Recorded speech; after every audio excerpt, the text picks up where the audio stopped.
हमने समझा था पहले कि पहले भी उनका मानसिक संतुलन ठीक नहीं था।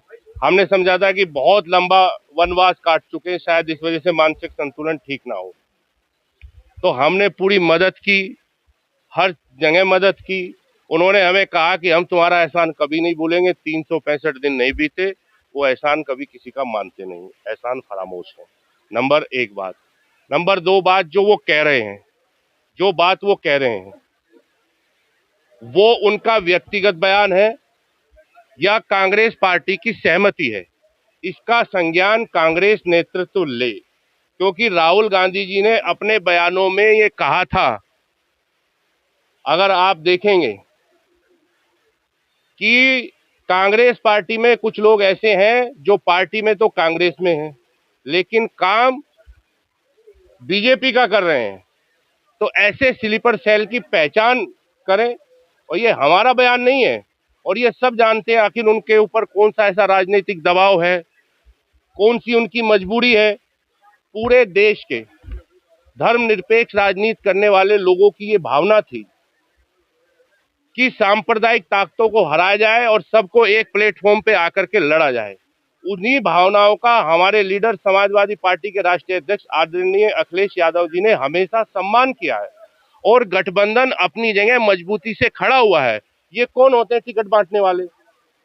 ये अपने टिकट के लिए दर दर भटक रहे थे, रो रहे थे, ये किसको टिकट दे देंगे। ये इनका जनता, क्योंकि भोली भाली जनता है, उसको गुमराह करना, ऐसी भाषा बोलना, उनको जज्बाती बनाना। एक मैं फिर कहता हूं, इस तरह के लीडर समाज का कोई भला नहीं कर सकते। ये लोग सिर्फ समाज को गुमराह कर सकते हैं, और ये गुमराह कर रहे हैं। इनके ऊपर कोई दबाव है, ये किसी के कहने में आकर के ऐसा कर रहे हैं। तो इन्होंने जिस तरह की भाषा का इस्तेमाल किया है, इन्होंने कहा है कि अब्दुल पिंचर लगाएगा। तो इन्हें बता दें, भाई आपने तो आज तक पिंचर लगाया नहीं। जो अब्दुल पिंचर लगा रहा है, उस अब्दुल के लिए आपने आज तक कौन से कदम उठाए? उनकी शिक्षा का इंतजाम किया, उनके रोजगार का इंतजाम किया। और जिसकी आप बात कर रहे हैं, अगर बात होगी कांग्रेस की, तो सवाल कांग्रेस से भी फिर पूछे जा सकते हैं। आप चुप क्यों थे हिमाचल में जब मस्जिद शहीद करने के लिए उनका मंत्री बैठा था?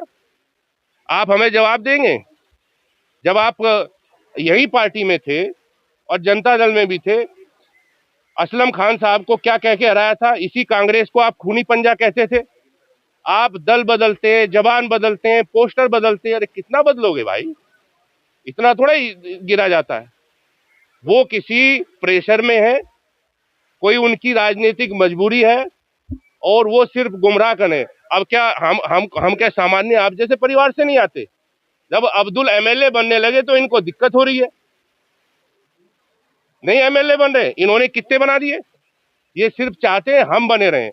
और मैं बिल्कुल जिम्मेदारी से कहता हूं, बीजेपी समाज के लिए इतनी खतरनाक नहीं है जितने ये लोग हैं। ये लोग हमेशा चाहते हैं बीजेपी मजबूत रहेगी, इनकी दुकान चलती रहेगी। हम लोग बीजेपी से लड़ रहे हैं, पूरा गठबंधन, हमारे लीडर बीजेपी से लड़ रहे हैं, ये हमसे लड़ रहे हैं, और कहते हैं हम कौम के रहबर हैं। ये इनको ये फर्जी कयादत ड्रामा कंपनी अब बंद कर देनी चाहिए। लोग तुम्हारी हकीकत जान चुके हैं, तुम्हारे इन बहकावे में अब लोग आने वाले नहीं हैं। उनका कहना ये भी है कि कांग्रेस पार्टी जो प्रियंका गांधी है, उनका मैं जो है प्रोडक्ट। अगर मैंने आपने मेरा पहले नहीं सुना, अब ये किसके प्रोडक्ट हैं? ये पहले हमारे नेताजी के भी प्रोडक्ट थे, अभी ये मायावती जी के भी प्रोडक्ट थे। ये बता दे किस किस के प्रोडक्ट हैं? ये किसी के प्रोडक्ट नहीं है। ये जिन्होंने बनाया, जो चाचा, हम उनका हमेशा सम्मान करते थे, करते रहेंगे। रशीद मसूद साहब जिन्होंने बनाया, उन्हीं की राजनीति खत्म कर दी। ये आवाम को सिर्फ गुमराह कर सकते हैं। इनके पास कोई जनाधार नहीं है। जन सुनवाई के नाम पर पे अपनी जग हसाई करा रहे हैं। जाते, ये इतनी बड़ी खुद समस्या है कि लोगों की समस्या सुनने जाते हैं और अपनी समस्या उन्हें सुना के आ जाते हैं। अभी समाज पार्टी के एक बड़े नेता है, तो उन्होंने कहा था कि भाई भाइयों की लड़ाई है, चुनाव से पहले खत्म हो जाएगी।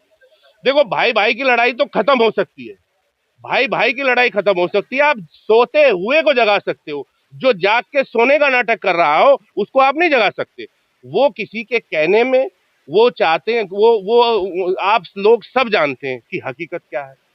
वो किसके लिए काम कर रहे हैं, क्या काम कर रहे हैं। अच्छा, हमने पिछली बार जोकर कह दिया था, आप लोग के जोकर क्यों कह दिया।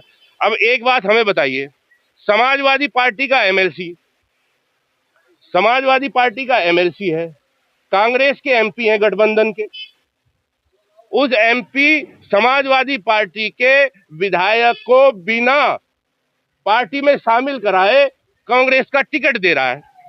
अब उसे जोकर ना कहें, बताओ। अब ये बताओ, अगर अगर यही बात है तो कांग्रेस स्पष्ट करे कि ये जो कृत्य कर रहे हैं ये इनके व्यक्तिगत है, तो हम व्यक्तिगत रूप से जवाब दें। कांग्रेस की सहमति है तो हम फिर उस हिसाब से जवाब देंगे। तो ये पहले इस बात का जवाब दे दें कि ये किसका ये है। अगर इस पे आएंगे तो फिर तो रहेगा ही नहीं। 2027 में फिर समाजवादी पार्टी फिर वो क्या रहेगा? समाजवादी पार्टी जनता की लड़ाई लड़ रही है, जनता के बीच में है। 2027 में प्रचंड बहुमत के साथ समाजवादी पार्टी अपनी सरकार बनाएगी, पीडीए की सरकार बनाएगी, और हर गरीब मजदूर मजलूम के साथ समाजवादी पार्टी खड़ी है, और समाजवादी पार्टी को हर वर्ग धर्म मजहब का जो है समर्थन हासिल है।